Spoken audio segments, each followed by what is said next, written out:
'Spider Man Brand New day' రిలీజ్‌కి అందరూ ఎక్సైటెడ్‌గా wait చేస్తున్నారు. కానీ ఒక డౌట్ చాలా మందికి ఉంటది. ఈ మూవీ ఎంజాయ్ చేయాలి అంటే ఎంసీయూలో ఉన్న మూవీస్ అన్నీ చూడాలా? లేదా కొన్ని మూవీస్ చూస్తే సరిపోతుందా? ఈ వీడియో అయ్యేలోపు 'Spider Man Brand New Day' చూసే ముందు మీకు తెలుసుకోవాల్సిన ప్రతి ఇంపార్టెంట్ విషయం సింపుల్‌గా చెప్పడానికి ట్రై చేస్తా. చాలా మంది అనుకుంటారు ఎంసీయూ మూవీ అంటే బిగినింగ్ నుండి అన్ని మూవీస్ కంప్లీట్ చేయాలి అని. యాక్చువల్లీ అది నిజం కాదు. 'Spider Man Brand New day' అర్థం కావడానికి ఎంటైర్ ఎంసీయూ మ్యారథాన్ అవసరమే లేదు. కొన్ని కీ స్టోరీస్ తెలిస్తే చాలు. సో మీరు చూడాల్సిన movie number 1 Spider Man Homecoming. ఇది పీటర్ పార్కర్ జర్నీకి యాక్చువల్ బిగినింగ్. టోనీ స్టార్క్ మెంటర్‌గా ఎలా వచ్చాడు? పీటర్ సూపర్ హీరోగా ఎలా మెచ్యూర్ అవ్వడం స్టార్ట్ చేశాడు? రెస్పాన్సిబిలిటీ అంటే ఏంటి అని ఫస్ట్ టైం ఎలా నేర్చుకున్నాడు? బ్రాండ్ న్యూ డేలో పీటర్ క్యారెక్టర్‌ని అర్థం చేసుకోవాలి అంటే ఈ ఫౌండేషన్ తెలియాల్సిందే. And movie number 2 spider man far from home. Homecoming తర్వాత పీటర్ లైఫ్ కంప్లీట్‌గా చేంజ్ అయిపోతుంది. టోనీ స్టార్క్ లేకపోవడం, వరల్డ్ పీటర్‌ని నెక్స్ట్ ఐరన్ మ్యాన్ లా చూడడం, మిస్టీరియో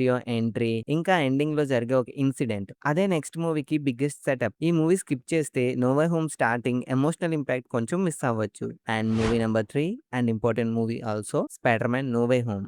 ఇది కంపల్సరీ. అసలు బ్రాండ్ న్యూ డే అనే మూవీ ఎగ్జిస్ట్ అవ్వడానికి రీజనే ఇది. ఎండింగ్ గురించి స్పాయిలర్స్ చెప్పను. కానీ ఒక్కటే చెప్తా. మూవీ అయ్యేసరికి పీటర్ పార్కర్ లైఫ్ కంప్లీట్‌గా రీసెట్ అయిపోతుంది. Friends, relationships, identity everything changes. Brand New day exactly అక్కడి నుంచే స్టార్ట్ అయ్యే చాప్టర్. మరి సీరీస్ ఏమైనా చూడాలి అంటే మీరు సీరీస్ ఒక్కటి కూడా చూడకపోయినా పైన చెప్పిన 3 స్పైడర్ మ్యాన్ మూవీస్ చూస్తే స్టోరీ ఫాలో అయిపోవచ్చు. బట్ మీ దగ్గర టైం ఉంది అంటే స్టోరీ అండ్ సెటప్ ఇంకా డీప్‌గా ఎక్స్‌పీరియన్స్ చేయాలి అనుకుంటే I would recommend 3 series and 1 movie to watch. Number 1 Daredevil. ట్రైలర్‌లో న్యూయార్క్ స్ట్రీట్ లెవెల్ టోన్ బాగా కనిపిస్తుంది. Street crimes, gang wars, grounded action ఇలాంటి వరల్డ్‌ని మార్వెల్‌లో బెస్ట్‌గా ఎస్టాబ్లిష్ చేసింది Daredevil. Matt Murdock character ఎంత ఇంట్రెస్టింగ్‌గా ఉంటదో పక్కన పెడితే న్యూయార్క్ సిటీ ఇట్సెల్ఫ్ ఒక క్యారెక్టర్ లాగా ఫీల్ అవుతుంది. స్పైడర్ మ్యాన్ ఫ్యూచర్ స్టోరీస్ కూడా ఈ గ్రౌండెడ్ డైరెక్షన్‌లో వెళ్తే డేర్ డెవిల్ మీకు అట్మాస్ఫియర్‌కి పర్ఫెక్ట్ ఇంట్రొడక్షన్ ఇస్తుంది. And number 2 dare devil Born again. ఇది ఒరిజినల్ డేర్ డెవిల్ స్టోరీకి కంటిన్యూషన్ అన్నమాట. కరెంట్ ఎంసీయూలో మ్యాట్ మర్డర్ పొజిషన్ ఏంటి? న్యూయార్క్‌లో సిట్యుయేషన్ ఎలా ఉంది? And street level heroes world ఎలా ఎవాల్వ్ అయింది? అనే విషయాలు అర్థమవుతాయి. కంపల్సరీ కాదు. కానీ కంప్లీట్ ఎక్స్‌పీరియన్స్ కోసం డెఫినెట్‌లీ రికమెండ్ చేస్తా. And number 3 Punisher. ఇంకా ట్రైలర్‌లో ఆల్రెడీ ఫ్రాంక్ క్యాసిల్ అంటే పనిషర్‌ని చూసాం.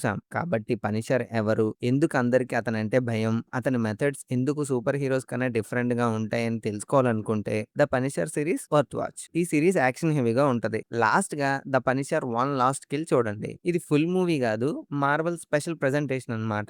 అరౌండ్ 50 మినిట్స్ ఉంటది. ఫ్రాంక్ క్యాసిల్ లేటెస్ట్ స్టోరీని కంటిన్యూ చేస్తుంది కాబట్టి పనిషర్ క్యారెక్టర్‌ని రిఫ్రెష్ చేసుకోవడానికి పర్ఫెక్ట్ ఇది. So final watch order simple. కంపల్సరీగా చూడాల్సినవి అయితే మాత్రం Spider Man Homecoming, Spider man far from home and Spider Man No Way home. ఒకవేళ మీకు టైం ఉంటే dare devil Born again, the Punisher and the Punisher one last kill. ఈ list follow అయితే brand new వరల్డ్‌ని ఇంకా బెటర్‌గా experience చేయగలుగుతారు. నాది guarantee.